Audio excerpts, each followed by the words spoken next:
Hello everyone, आजको यो भिडियोमा तपाईहरुले वर्डप्रेसको थीम कसरी चेन्ज गर्ने त्यो चीज देख्नुहुनेछ। सो यो चाहिँ मैले पहिला काम गरिरहेको एउटा वेबसाइट भयो, ब्लग लेआउटमा छ अहिले। अब यसको थीम मन परेन। थीम भन्ने कुरा चाहिँ अब यहाँलाई थाहा छ भन्ने चाहिँ म आशा गर्छु। यदि थाहा छैन भने व्हाट इज थीम एकचोटि रिसर्च गर्नु होला वर्डप्रेसको थीम भनेर हैन। अनि त्यसपछि हामी ड्याशबोर्डमा आइन्छ। ड्याशबोर्डमा आइसकेपछि एपियरेन्स भित्र थीम भित्र गइन्छ। एपियरेन्समा आइसकेपछि हामी थीममा गइन्छ। ओके, थीममा गइसकेपछि हाम्रोमा बाइ डिफल्ट इन्स्टल भएको तीनटा टेम्प्लेट छ। हो, तीनटा टेम्प्लेट छ। यो एउटा चाहिँ सायद मैले बनाएको कस्टमाइज टेम्प्लेट हो हैन, यो परेन। अब अहिले यहाँ चारवटा थीम देखिरहेको छ मान्नुस् हो। अनि एक्टिभ चाहिँ कुन छ 2015 भन्ने वर्डप्रेसको थीम एक्टिभ छ। यदि यो बाहेक अरु कुनै एक्टिभ गराउनु पर्यो भने यता गएर एक्टिभेट गरिदिनु भयो भने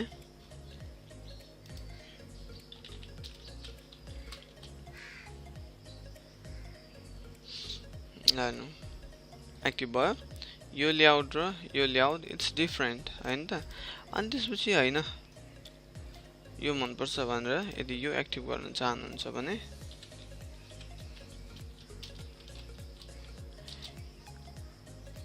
यता एक्टिभेट हुँदैछ।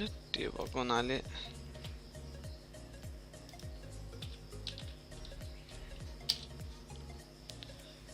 सो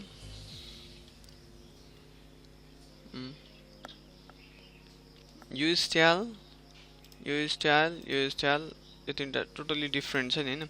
यस्तै यो त आगो बाइ डिफल्ट आएको टेम्प्लेटहरु हैन।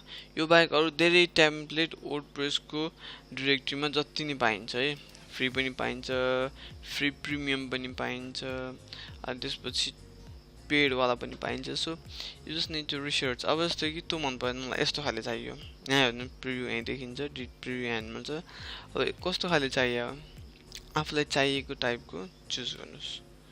अनि त्यसलाई इन्स्टल गरिदियो भने यो चाहिँ इन्स्टल हुन्छ। इन्स्टल भएर डाइरेक्ट हाम्रो लोकल सर्भरमा आएर बस्छ। So we can view it. तर यो इन्स्टल गर्ने बेलामा चाहिँ वर्डप्रेसको रिपोजिटरीबाट तानेर इन्स्टल गर्ने बेलामा चाहिँ इन्टरनेट हुनै पर्छ।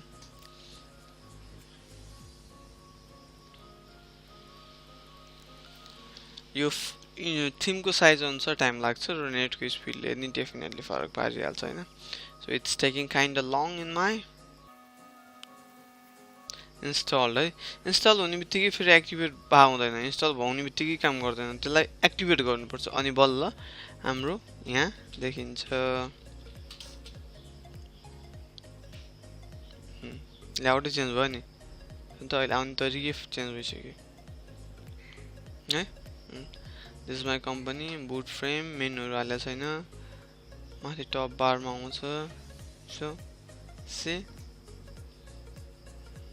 This looks cool yeah.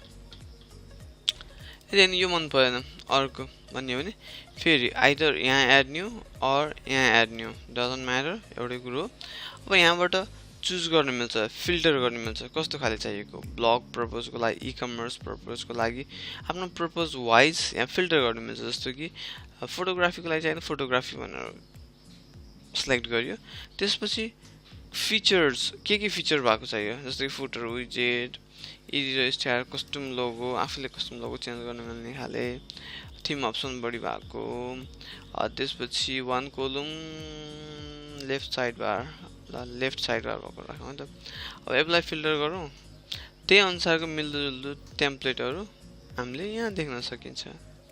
So अब यो मध्येबाट कुन चाहिँ मन पर्छ, go on and install it. See, that's it. It's very simple to install a theme. अब थीम इन्स्टल गरिसकेपछि यो थीम इन्स्टल गर्ने एउटा तरिका भयो हैन।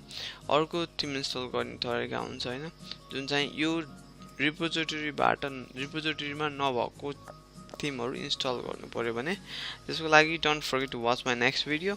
So till then bye bye भन्नुभन्दा अगाडि यो हेरौँ एकचोटि कस्तो देखिँदो रहेछ।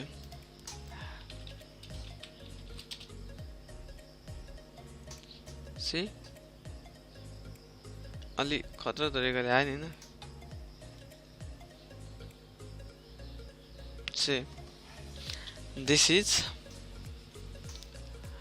How you install a theme जस्तो कि थीम भनेको थाहा भयो नि हैन कन्टेन्ट एउटै हो हामीले पहिले यहाँ लेखिसकेको पहिला मेरो पहिलो भिडियोहरुमा मैले बनाएको थिएँ नि पोस्ट 3-4वटा अलि बढ्ने होला हैन 4-5वटा 6वटा खाके ल यो 6वटा पोस्ट छ सेम बाइ डिफल्ट आको टेम्प्लेटमा यस्तो देखियो ठिकै हो यसमा यो देखियो अलिकति ठीक छ यसमा यस्तै देखियो थीम भनेको साइटलाई कस्तो देखाउने साइटको स्टाइलसँग डाइरेक्टली रिलेटेड कुरा हो थीम भनेको हैन अनि त्यसपछि थीम सँगसँगै डेफिनेटली फंक्सन्सको कुरा आउँछ यो चीज देखियो यो नाइस एन्ड ब्युटिफुल हैन अनि त्यस्तै अरु थीमहरु सँगसँगै आफ्नो छुट्टै फिचर्सहरु हुन्छ त्यो चाहिँ हामीले थीम युज गर्दै गइसकेपछि थाहा हुन्छ so that's it thank you for watching see you next video bye by